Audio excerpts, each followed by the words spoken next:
Hey everybody, welcome back. We're continuing our reading of this very interesting book on a compilation of different folk tales. This is from the White River Sioux tribe, and it's titled Coyote, Iktomi, and the Rock. So let's begin. Coyote was walking with his friend Iktom.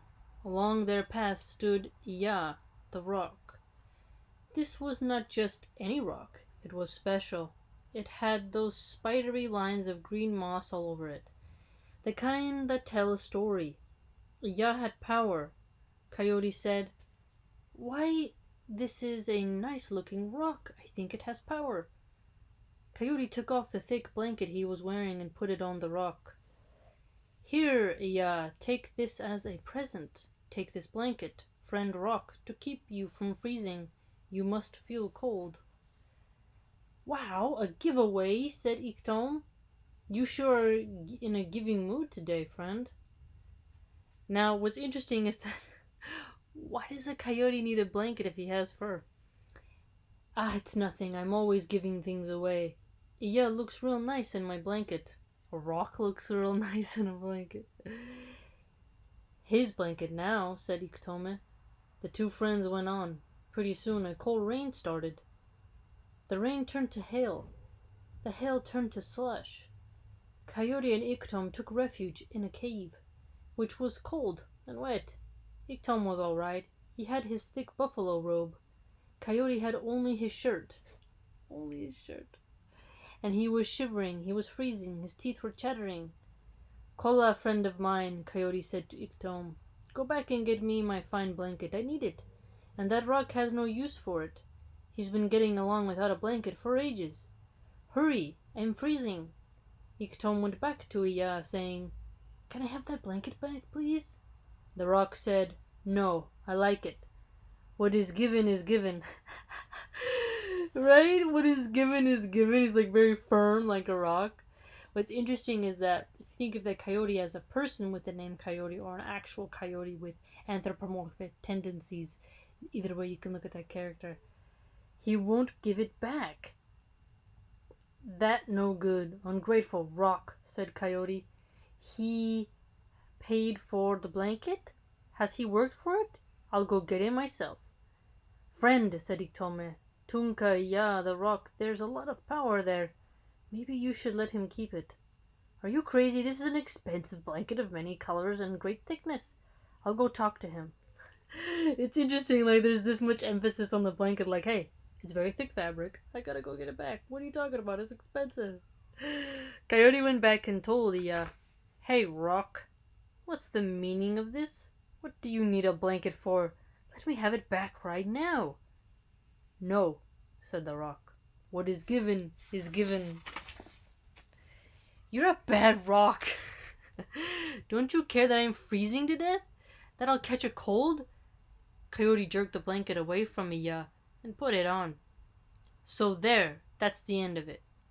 "By no means the end," said the rock. Oh snap, the rock saying threats. Coyote went back to the cave. The rain and hail stopped and the sun came out again. So Coyote and Iktom sat before the cave, sunning themselves, eating pemmican and fry bread and wojapa, berry soup. Berry soup? I don't know about that. After eating, they took out their pipes and had a smoke. All of a sudden Iktom said, "What's that noise?" "What noise? I don't hear anything." "A crashing, a rumble, far off." "Yes, friend, I hear it now." "Friend Coyote, it's getting stronger and nearer, like thunder or an earthquake."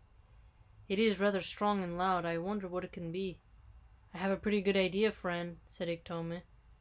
When they saw the great rock, it was Iya, rolling, thundering, crashing upon them. "The rock is rolling, coming to crush them."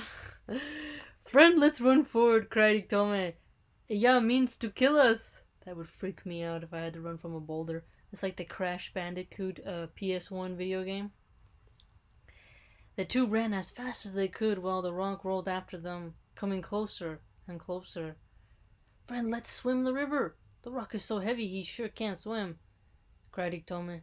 So they swam the river, but Iya, the great rock, also swam over the river, as if he had been made of wood. "Friend, into the timber among the big trees!" cried Coyote.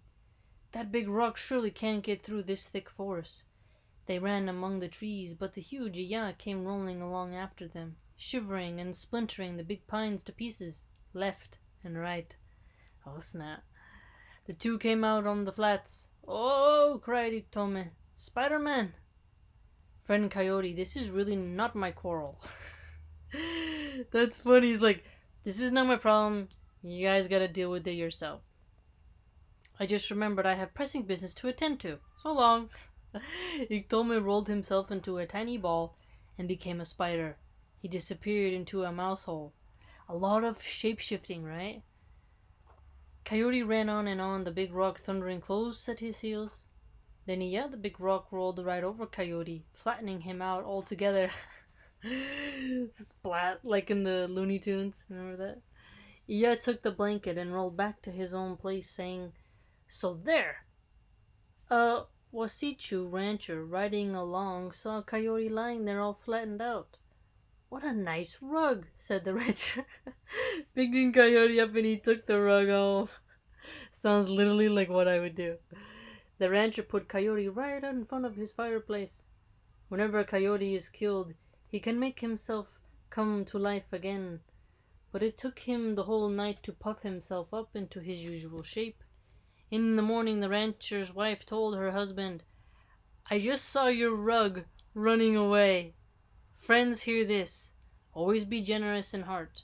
If you have something to give, give it forever." Told by Jenny Leading Cloud in White River, Rosebud Indian Reservation, South Dakota, 1967. Recorded by Richard Erdos. Oh, that's so funny. Give it forever, he says. Give it forever. The coyote was turned into a rug and then it came back to life. That would make me mad. I want the rug. It's gotta stay. Super creative, these stories, man.